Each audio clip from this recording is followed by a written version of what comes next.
लगेच 4 पाऊल पुढे आलं. लेकरू म्हटलं आई मी तयार आहे. आता मला सांगा तुम्ही अशी कोणती माय आहे इथं, कोणती आई स्वतःच्या लेकराला मारून त्याचं मांस तयार करीन? कोणतीच माय नाही महाराज. आज स्वतः माय मरण पण लोक लेकरावर कधी ती काही घात होऊ देणार नाही. ती माय म्हटली अरे तू नाही रे बाळा, तू नाही, तू नको.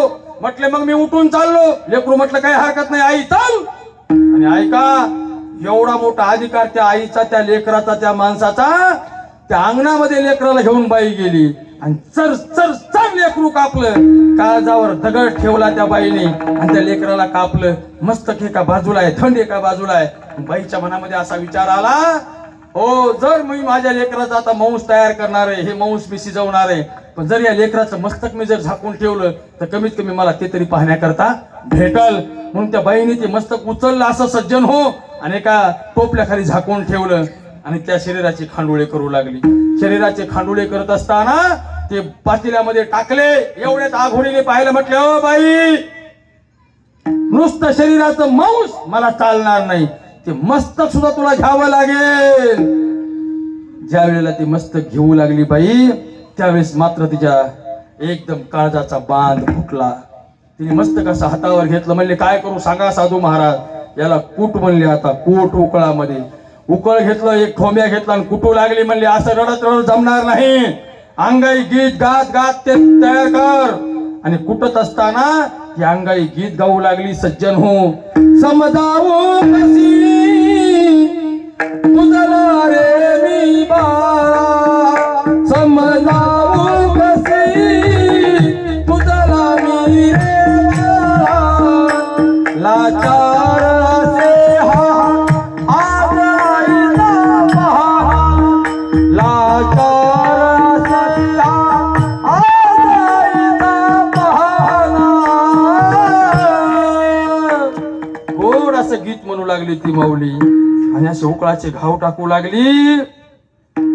ते मस्तक असं कुट कुट होऊ लागलं.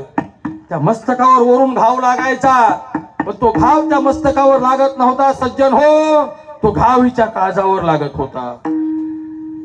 10-5 ठोके टाकल्याच्या नंतर तिने पुन्हा त्या मस्तकाकडे बघावं, पुन्हा रडावं, पुन्हा बघावं, पुन्हा रडावं. आघोडी म्हटला बाई डोळ्याचं पाणी बंद कर आणि ते मस्तक कुठून काढ.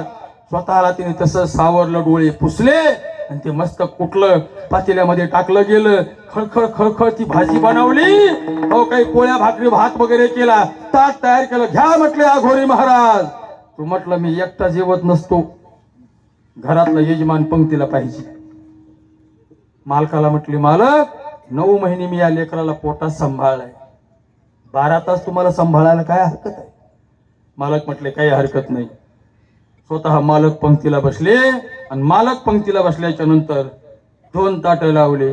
ते म्हणलं आम्ही दोघंच नाहीत खाणार, तुला सुद्धा पंक्तीला बसावं लागेल. तिने मनामध्ये विचार केला 9 महिने मी माझ्या लेकराला पोटात सांभाळलंय, 12 तास सांभाळण्याकरता काय वेळ लागणार आहे. बाई सुद्धा जेवणाकरता बसली आणि 3 ताटं मांडल्याच्या नंतर पुन्हा आघोरीने ते खावं का नाही. तो म्हणला असल्या निपुत्रिकाच्या घरी मी खात नसतो, घ्या. मग मात्र बाईचा पारा चढला. आघोरी महाराज निपुत्रिकाच्या घरी तुम्हाला हे बोलणं शोभत नाही. तुमच्या समोर एकुलता एक मुलगा होता, मला तो मी कापलाय. मी निपुत्रिक नाही, माझे मालकही निपुत्रिक नाही, तुम्हाला जेवावं लागेल. ते मला खात नसतो. लेकराला हाका मारा. आणि दोघांच्याही डोक्यावर हात ठेवले त्या आघोरीने अर्थात महादेवाने. एकदम त्यांना भ्रमामध्ये नेऊन घातलं आणि भ्रमामध्ये त्यांनी हाका मारली. त्या लेकराला हाका मारा म्हटल्याबरोबर त्या लेकराला हाका मारली. चिलिया अशी त्या आईने हाका मारल्याबरोबर महाराज ते लेकरू असं समोरून पळत आलं. आई आई बाबा बाबा नेमका काय प्रकार आहे, काय झालं नेमकं, का हाका मारताय मला तुम्ही असं म्हटल्याच्या नंतर एकदम ते भ्रमातून बाजूला गेले. लेकरू समोर आलं आणि समोरचे ताट पाहिले तर समोरचे ताट मांसाच्या भोजनाचे नव्हते, पंचपक्वान्नाचे होते. हो समोर आघोरी नव्हता, साक्षात जगदानी माझा भगवान परमात्मा महादेव होता.